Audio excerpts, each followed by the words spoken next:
Dia 40, capítulos 13, 14 e 15 do livro de Números. Capítulo 13, a missão de reconhecimento de Canaã. E o Senhor disse a Moisés: envie alguns homens em missão de reconhecimento à terra de Canaã, terra que dou aos israelitas. Envie um líder de cada tribo dos seus antepassados. Assim, Moisés os enviou do deserto de Parã, conforme a ordem do Senhor. Todos eles eram chefes dos israelitas. São estes os seus nomes: da tribo de Ruben, Samua, filho de Zacur; da tribo de Simeão, Safate, filho de Ori; da tribo de Judá, Calebe, filho de Jefoné; da tribo de Zacar, Igal, filho de José; da tribo de Efraim, Oséias, filho de Num; da tribo de Benjamim, Paute, filho de Rafu; da tribo de Zebulon, Gadiel, filho de Sode; da tribo de José, isto é, da tribo de Manassés, Gade, filho de Suzi; da tribo de Dan, Amiel, filho de Gemali; da tribo de Azer, Setur, filho de Micael; da tribo de Naphtali, Nabi, filho de Vofsi; da tribo de Gade, Guel, filho de Maqui. São esses os nomes dos homens que Moisés enviou à missão de reconhecimento do território. A Oséias, filho de Num, Moisés deu o nome de Josué.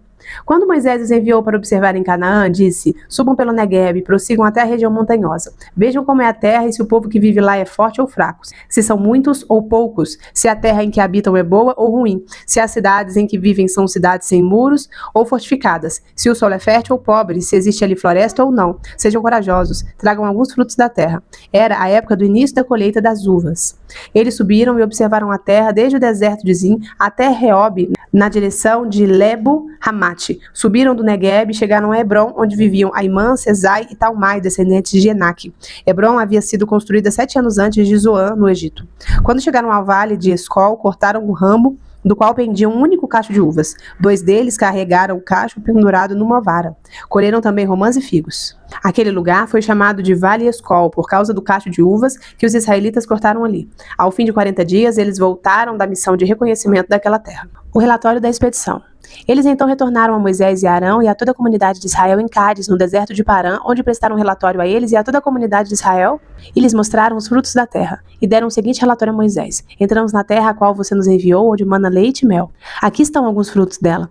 Mas o povo que lá vive é poderoso, e as cidades são fortificadas e muito grandes. Também vimos descendentes de Enaque. Os amalequitas vivem no Neguebe, os hititas, os jebuseus e os amorreus vivem na região montanhosa.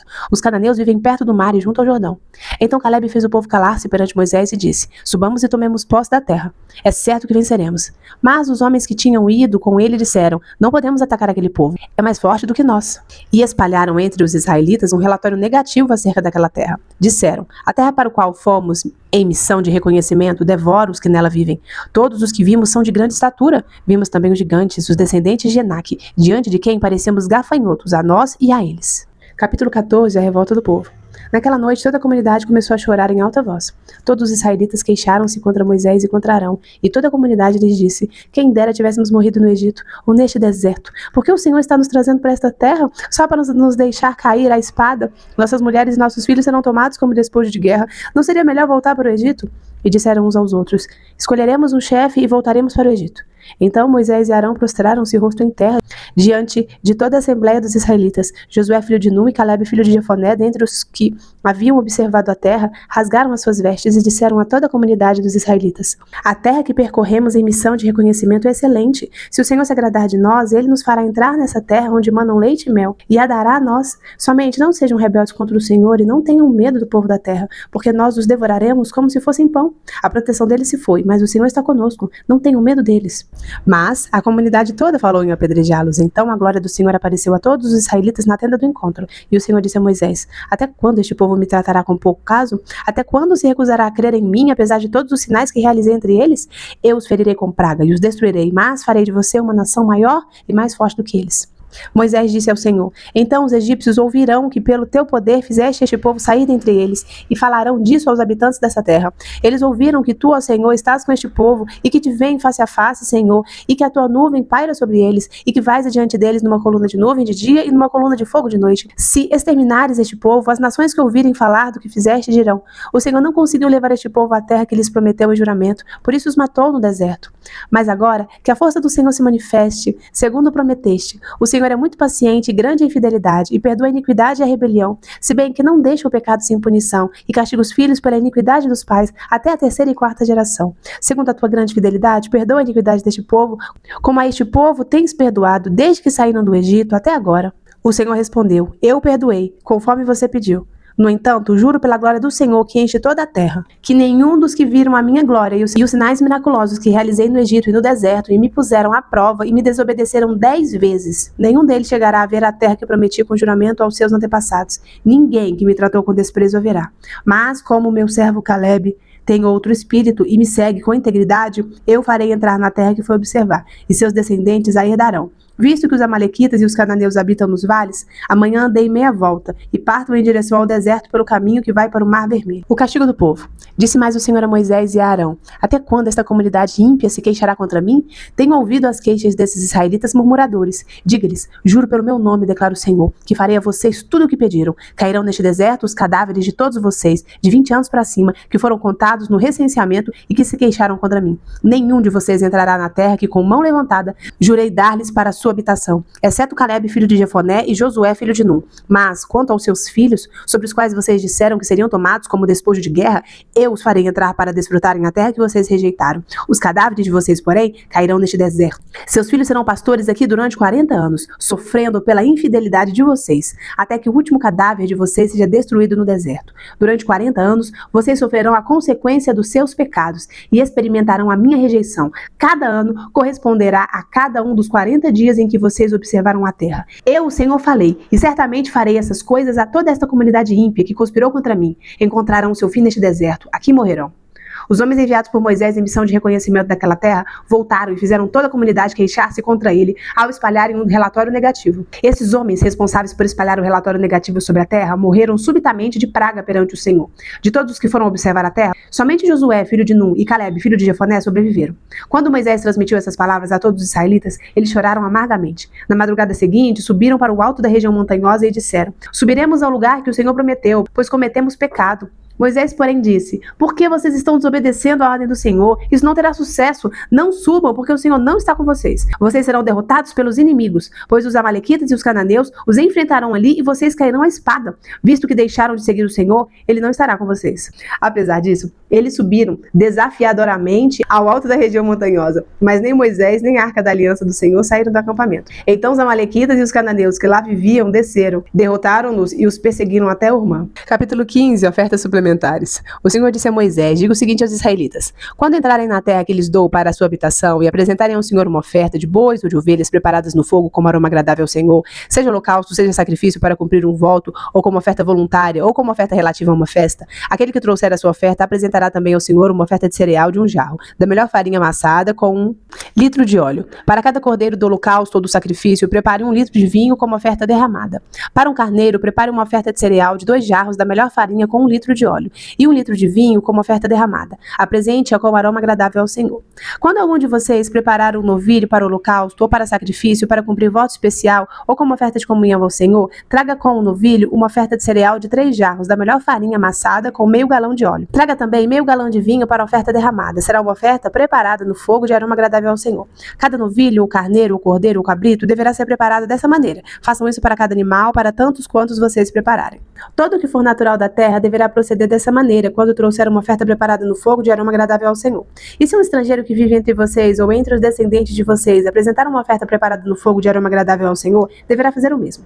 A Assembleia deverá ter as mesmas leis que valerão tanto para vocês como para o estrangeiro que vive entre vocês. Este é um decreto perpétuo pelas suas gerações, que perante o Senhor valerá tanto para vocês quanto para o estrangeiro residente. A mesma lei e ordenança se aplicará tanto a vocês como ao estrangeiro residente. O Senhor disse ainda a Moisés: diga aos israelitas: quando vocês entrarem na terra para onde os levo e comerem do fruto da terra, apresentem uma porção como contribuição ao Senhor. Apresentem um bolo feito das primícias da farinha de vocês. Apresentem-no como contribuição da sua colheita. Em todas as suas gerações, vocês apresentarão das primícias da farinha uma contribuição ao Senhor.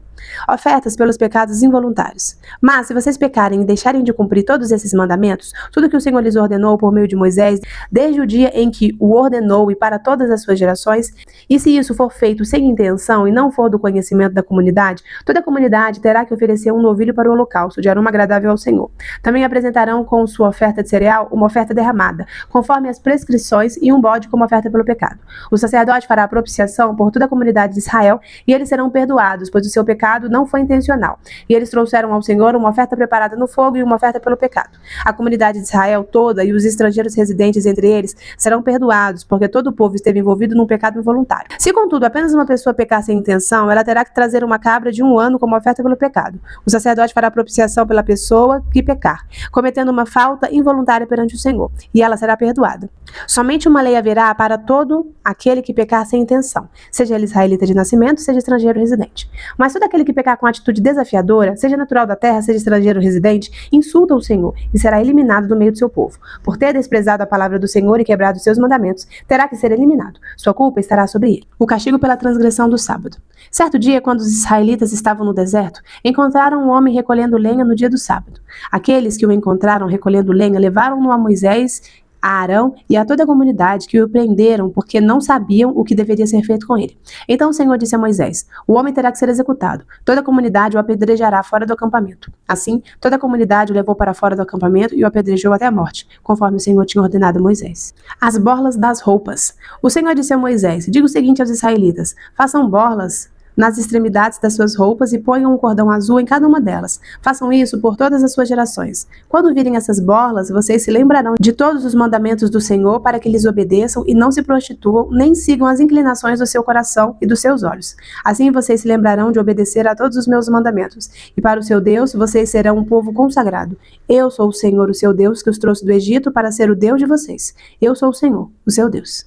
Breve comentário sobre os capítulos. Hoje nós lemos os capítulos 13, 14 e 15 do livro de Números. No capítulo 13, eu queria chamar a atenção para o versículo 16, que fala assim, que a Osés, filho de Nun, Moisés deu o nome de Josué. Não é interessante esses detalhes de quando Deus muda o nome de uma pessoa? Aconteceu lá com Abraão, que era chamado Abrão e foi para Abraão, Sarai, que se tornou Sara, tem também Jacó, que se transformou em Israel, e aqui a gente vê de Josué, que anteriormente era chamado de Osés e agora passa a se chamar Josué. Oséias significa salvação. Josué significa Deus é a salvação. É muito legal porque marca ali a vida de Josué e já dá ali um gostinho do que ele poderia experimentar. Que todo o papel que ele iria exercer ali diante do povo não seria simplesmente dele, seria do Senhor. Isso é muito legal. É muito legal a gente pensar nessa questão da mudança do nome, porque o Senhor não muda nada à toa. Nada acontece de forma aleatória. Ah, mudou para nada. Não. Se alguma coisa mudou, tem um propósito. Se a sua vida era de um jeito e daí um pouco tá de outro, existe um propósito. Em todas as coisas há um propósito. Havia um propósito na mudança de nome de Josué, um significado. E há propósito em toda mudança que acontece na nossa vida. A gente normalmente é pessimista, né? Então às vezes acontece alguma coisa que aos nossos olhos é ruim, e a gente fala, ai, que azar, ai, que tristeza. Mas a gente precisa apurar os nossos olhos e falar, Senhor, ok, aconteceu essa situação na minha vida e eu não estou entendendo nada, mas eu sei que tem um propósito. Então eu vou confiar, buscar a revelação. Quando a gente lê a história de Daniel, fala que Daniel estava ali, orando por 21 dias para receber a revelação. Vamos tomar uma atitude mais ativa, sabe? Em vez de ficar lá triste, sofrendo, chorando as pitangas pelas tristezas da vida, vamos tomar uma postura mais ativa? Vamos? O que você acha? Pega da minha mão, vamos tomar uma postura mais ativa. Eu falo para você e é para mim também, sabe? Senhor, mudou a minha situação aqui, mas eu vou crer no Senhor. Senhor, eu vou orar para buscar o que o Senhor tem para mim nessa fase da vida. Eu creio que o Senhor é bom. Eu sempre penso que quando a gente internaliza, entende que Deus é bom, que Deus trabalha ao nosso favor, o cenário muda. Não porque muda externamente, mas porque muda o nosso olhar. Quando o nosso olhar muda, quando a nossa cabeça muda, tudo fica diferente. Agora também é interessante no capítulo 13 a gente comentar sobre o relato dos espias, né? Lá no versículo 26, que eles dão aquele relato pessimista a respeito da terra prometida, que é, na verdade, o que acontece com todos nós, né? Mesmo quando você recebe uma super bênção, aquilo ali, ela vem com desafios. Ah, e recebi a bênção de um carro. Mas você vai ter que pagar manutenção, você vai ter que tirar carteira para você dirigir, tem os perigos da rua, tem todas essas coisas. Ah, Deus me deu um filho, glória a Deus, eu estava pedindo. Mas você vai acordar de madrugada, vai ter os gastos, vai ter todas as dificuldades ali envolvidas. Tudo que acontece tem aí os seus desafios. E ali com o povo de Israel não era diferente. A questão é quem é que tem nos influenciado, porque para tudo você vai ter o lado positivo e o lado negativo. Nesse assunto de maternidade mesmo, é um assunto que eu tô no meio, porque eu tenho criança pequena. Eu por muito tempo acompanhei muitos perfis de mães que falavam da maternidade da vida real. E eu ia absorvendo aquele conteúdo ali, mas aos poucos eu fui percebendo que aquele conteúdo estava moldando a minha forma de olhar para minha própria maternidade. Porque era um olhar cômico, mas pessimista da coisa. Como tudo na vida. Ou você pode ter um olhar positivo ou um olhar negativo para a mesma coisa. Acredito que foi esse o problema do povo A situação estava ali, mas eles foram influenciados pelo olhar negativo. Será que você também não tem sido influenciado com o olhar negativo em algum aspecto da sua vida? Sara, sim, estou sendo influenciado negativamente. Eu só consigo ver essa situação com os olhos ruins. O que eu faço? Eu acho que uma dica muito útil, que me ajudou, e começa a procurar pessoas que de fato inspirem, porque o nosso coração é alimentado através do que a gente vê, através do que a gente escuta. Então coloque diante dos seus olhos coisas boas, coisas positivas, que te ajudem e não que te diminuam, não que tragam mais negatividade, não que te deixem com o espírito mais abatido. Que foi aqui o problema dos nossos coleguinhas hebreus. Agora no capítulo 14 a gente vê no versículo 13 que Deus fala assim: nenhum deles chegará a ver a terra que prometi com juramento aos seus antepassados. Ninguém que me tratou com desprezo haverá. Quando eu li essa passagem, eu fiquei pensando, nossa, mas eu não acho que os israelitas fizeram isso de forma consciente. Nossa, eu conscientemente vou desprezar a Deus. Não. A questão é que eles tiraram os olhos de Deus e começaram a olhar para si mesmos, para suas dificuldades, para o seu tamanho. E a gente aprende aqui que para desprezar o Senhor não é assim, não, eu estou desprezando o Senhor porque eu quero. Não, você despreza o Senhor quando você ignora o poder dele, quando você fica tanto medo do que você fica travado, quando você deixa de acreditar, quando você deixa de ter fé, mesmo depois de viver tantos milagres, de ver tantos sinais que o Senhor já operou na sua vida. Nós desprezamos o Senhor quando a gente esquece do que ele fez, quando a gente esquece do sacrifício de Jesus. O desprezo aqui não é um desprezo intencional, eu estou te desprezando, não. É porque o seu olho está no seu umbigo. Vamos tirar o nosso olho do nosso umbigo, colocar os nossos olhos no Senhor. Eu gosto muito de uma música que fala assim: basta olhar no teu rosto, eu fui perdoado logo que te vi, e todos os meus temores eu vou derramar diante de ti. Eu acho que esse foi o sentimento da mulher pega em adultério, sabe? Que todo mundo estava acusando lá, e Jesus não acusa ela, e fala: olha, eu não te acuso, vai e não peques mais. Jesus traz paz, né? Tirar os nossos olhos de nós mesmos e colocar no Senhor nos dá paz. Porque quando a gente olha para nós mesmos, a gente é só confusão, a gente é só gritaria, a gente é só conflito existencial. Mas quando a gente tira os nossos olhos de nós mesmos e colocamos no Senhor, aí a coisa muda de figura, aí você tem paz no seu coraçãozinho. E por último, mas não menos importante, o capítulo 15, queria chamar a atenção para o versículo 37, que fala sobre as borlas das roupas. Fala lá no versículo 39. Quando virem essas borlas, vocês se lembrarão de todos os mandamentos do Senhor, para que eles obedeçam e não se prostituam, nem sigam as inclinações do seu coração e dos seus olhos. Eu acho que o versículo 15 fecha bem o que eu já estava falando antes, sobre a gente tirar os nossos olhos de nós mesmos. Porque quando a gente segue as inclinações do nosso coração e dos nossos olhos, do que a gente está vendo, com os olhos carnais, dá errado. Aqui os israelitas usavam borlas nas roupas, e é legal pensar nesses lembretes. É por isso que a gente está aqui lendo a palavra de Deus, é por isso que você precisa absorver bons conteúdos, é por isso que você precisa estar no meio das pessoas da fé, para que você não siga as inclinações do seu próprio coração, que eu não siga as minhas, nem dos meus ouvidos, nem os dos meus olhos, mas que eu me lembre de obedecer só e apenas os mandamentos do Senhor. Amém? Senhor Deus, nós te louvamos pela tua palavra rica, viva e eficaz. Pai querido, o Senhor mudou o nome de Oséias para Josué e ele entendeu que a partir dali era o Senhor a guiar ele. Como o significado de Josué, o Senhor é a salvação. E o Senhor, Deus, é aquele que nos salva, que muda a nossa história, nos ajuda a confiar no Senhor e a entender que toda mudança tem um propósito. Ajuda-nos, Pai, a ter uma posição ativa, a não nos influenciarmos pelos olhos negativos das pessoas, pelos relatos negativos das situações, mas nos ajuda a crer, nos ajuda a confiar no Senhor. Nos ajuda, Senhor, a tirarmos os nossos olhos das circunstâncias, a tirarmos os nossos olhos do nosso próprio umbigo e colocarmos os nossos olhos no Senhor. Assim eu te peço, em nome de Jesus. Amém.